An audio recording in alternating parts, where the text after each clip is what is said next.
Hi guys, get ready with me to do my makeup. I'm going to a sushi restaurant with my friend, and then we're going to the museum. So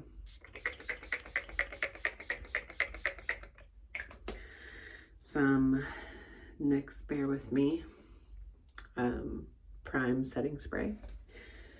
I like to kind of start with that. I was using the Black Girl sunscreen, but as a PCOS girly, I don't know if it just like mixed with my hormones kind of crazy, but I really only use this sometimes. I really can't use this very often anymore because also like my face is a little oily, so it's just making things a little crazy. So now I'm going to go in with my Maybelline Fit Me foundation. I use the, which is not going to focus if I'm in, there we go. Yep. This is the matte Poreless. And also the e.l.f. 16-hour Camo Concealer. This is extremely light for me. I don't know why I can't like successfully find a light enough concealer, but I'm actually going to start with the concealer first and then go in with the foundation. So I'm just going to put it like right here, and I know that's like super light, don't come for me. But at least in the, like, as it gets like winter out and dark out, like I'm not as like dark on my face anymore. And right now it's very gloomy out, so I know that my skin is going to at least appear a little lighter. I did go to the beach last week, and I'm definitely one of those people that will tan for a day and then the tan's gone. So no tan is likes my skin. So I'm gonna wet up this beauty blender, and so it's like nice and wet, and then I'm going to blend out my concealer. I probably should use a brush for this, but I don't. I take out my nose ring because I don't like makeup buildup on a nose ring. Bless people who can do their makeup around their jewelry. I am not one of those people that can do that. I need to fully remove the jewelry. Also, trust the process. I know I look insane. I look absolutely crazy, but it's okay. We're doing the things. I used to have a YouTube channel forever ago, and I used to think that vlogging was what I wanted to do, but I think just talking is fine. Because some people just need somebody to listen to while they do things. And I'm one of those people. I always put on a podcast. I always, listen to music. I, do all that stuff because I need like activity, I guess, is like the better way to call it, is activity. Oh, God. My skin does not want help today. Okay, so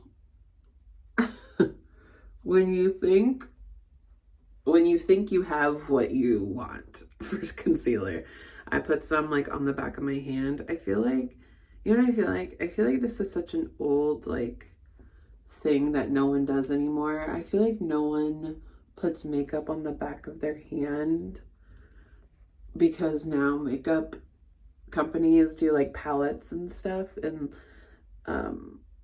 people will drop it on their face and all of those things, but to me, I've been doing it for years, a decade plus, of putting it on the back of my hand. That's just always been my palette for me.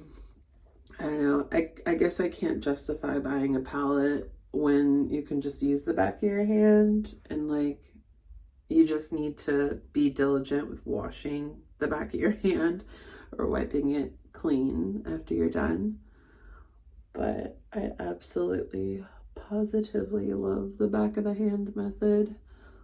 Because we kind of use the back of our hand to test if something matches sometimes. I know like your neck and all that stuff, but sometimes the back of your neck is people's tried and true, which is fine. But also, I sometimes feel like my concealer actually does nothing. Does nothing for me anymore. I feel like my face is just gonna face how it's going to face.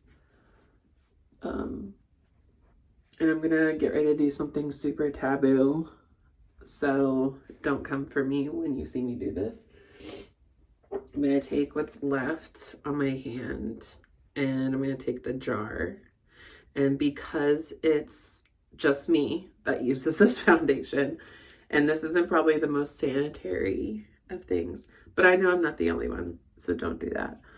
I take the jar and I kind of scoop it up my hand and collect what I didn't use. And when I tell you that saves me, it's a little extra foundation. Plus, it's crazy to have a bunch of foundation on your hand and then take a tissue and then have to, you know, wipe up and glob it up like with a tissue. I feel like that's not really, it's not worth it. So take a tissue, just wipe it off, clean, and then I'll go back in with some soap and water and clean my hands too. It's all nice and foamy. I don't know if this is like foamy ASMR, but some people like that stuff.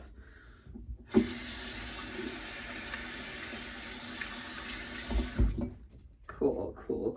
Okay, so now that I have my concealer and my foundation, I'm going to, I don't carve my face.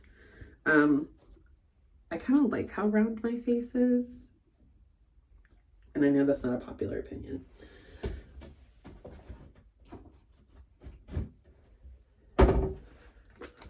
Again, don't judge me because I know some of you have this.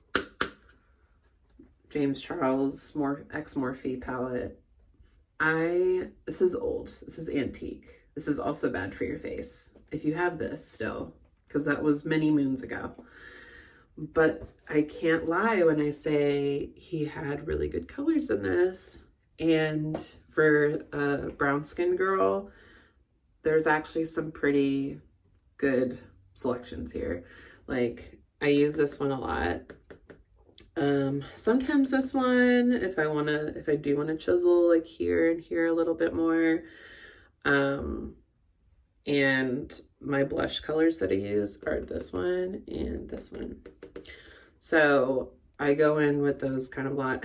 I really only use the bottom if I'm gonna like do costume makeup, or if I'm doing something extra, if I'm going to a wedding, if I'm doing a birthday, all those things. That's what I use really like the bold colors for. But I actually use these not just for eyeshadow, but for blush and like maybe a little contour, but I don't like super chisel out. So I'll go in with this color here. This is like a tannish orange, and I'll go in like this, and it's just enough where it almost looks kind of just like a natural shadow on my face. And I'll kind of just stay where I feel my cheekbone is, and I'll go in on the other side and do the same. And it's like super light. It's super like it's kind of blushy, but it's not super blushy, but it's enough where it gives a shadow, like I said. And then I'll go like around my hairline like this. And that's super fun.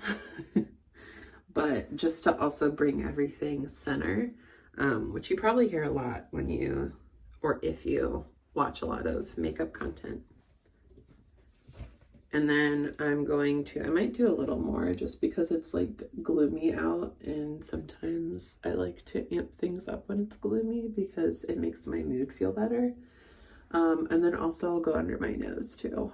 I don't really do that with the blushier tones just because I don't want to look like I have a cold, which some people do. So I'm going to go in with this color today. It's like an orangish pink. And I'll actually use the same brush because I feel like it helps blend it better when I use the same brush, because there's still leftover of that like carving color in it. So I'll kind of just go in. I said I wasn't going to go under, but I might do like a little bit on the tip. And that kind of helps. I don't really suffer from blush blindness, but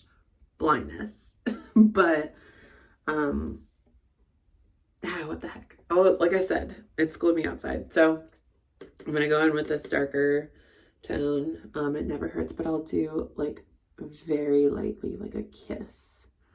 And I like to always use the term like a sun kiss, but sometimes that doesn't always work on like gloomy days because it's like, why are you sunburned?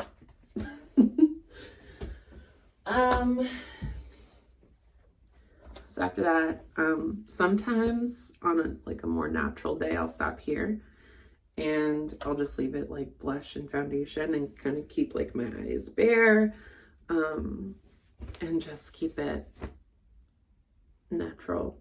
But like I said, I'm doing like a sushi lunch date and then going to a museum after. So because I'll be walking around in the scene, I'm going to use my Clinique High Impact Hi-Fi mascara. I was using the Fenty mascara, which is actually really good for my eyelashes, but I don't know what happened. I couldn't get to it, or they were out of it one day, and I was looking for more of like a skin calming brand, and like Clinique and Neutrogena and like all those things were kind of speaking to me at the time. So then I picked up the Clinique mascara because I just wanted to try something different, and I honestly kind of like it. It is very light, and this is my favorite kind of brush wand ever, is one that looks like this. It's like a Christmas tree. Those are like perfect for my eyelashes, so I truly appreciate it. I hate the really thin ones because it feels like it brings them together and glues my lashes together rather than separate them, if that makes sense. So I'm gonna go in, and I know some people curl their lashes before they do mascara, but I don't need to do that for mine. Mine kind of flip up already. And for a low maintenance girl like myself, I guess I don't focus on that too much, which is a quality of mine. Not that you have to be high maintenance to care about that, but I don't really care about that. So I'm gonna go in, and of course I get some on my lid because that's just a normal thing to do. Okay. And I kind of like when they're not like evenly spaced. And I try to get close to the inside too to make it look like I have like full lashes. So you see the difference, like this compared to this. I feel like it's helpful. Also, sorry for my bags. I'm a mom, so, and I'm always tired, so. Now the other eye. Go in like this. And that's truly something that I've had to like be okay with, is like I have bags. Did you guys see me poke myself in the eye? I have bags and that's okay. Or like, you know, sometimes the shadows on my eyes like are a little bit more prominent. But I've also been rocking like no makeup all summer because it's just been too hot and humid and I'm sick and tired of it.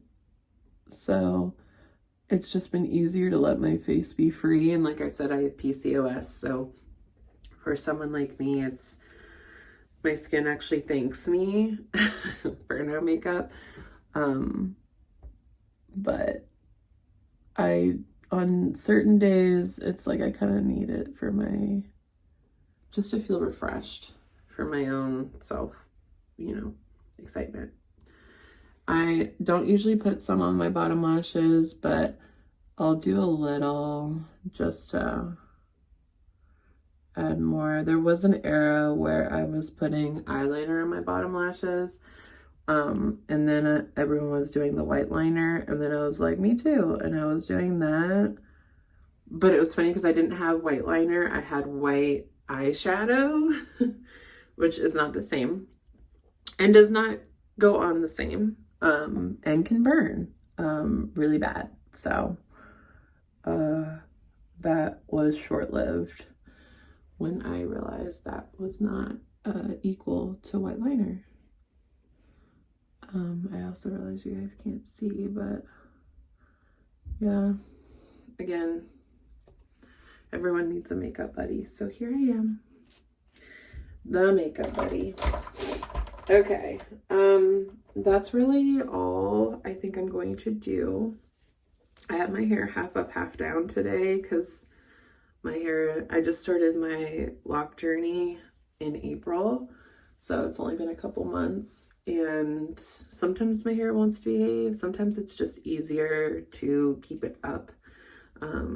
Because the way my hair is, sometimes like it's flat up here and then it like goes out. But that's just because the bottom portion is like starter locks, which are more twists. I did like the twist method. So where it's like twist on the bottom and then locked on the top. So it's getting there. It's just a process. Shrinkage is also real. So I'm going to go back in with my Bear With Me, and I'm going to just do like a top layer.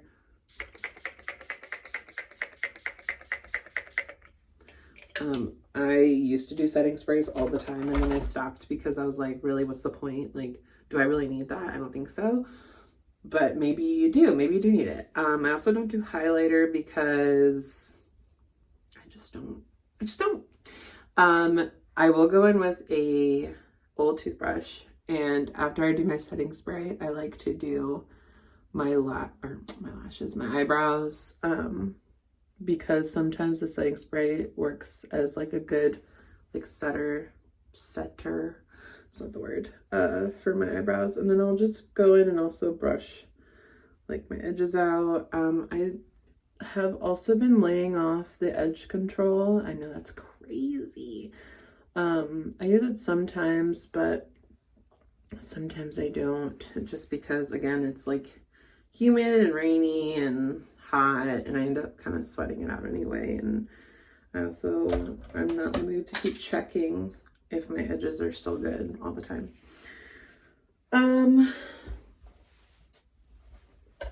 Okay, and that is my look for today. I have like a sweater on, which I like to do like a shoulder off because it's cool. And this is probably what I'm gonna look like for the sushi and the museum. So thank you for watching if you stood with me this long, and maybe I'll do this again. Bye guys. I also forgot to add my nose ring back because that's always a staple. Can I do it? There. Now I'm complete.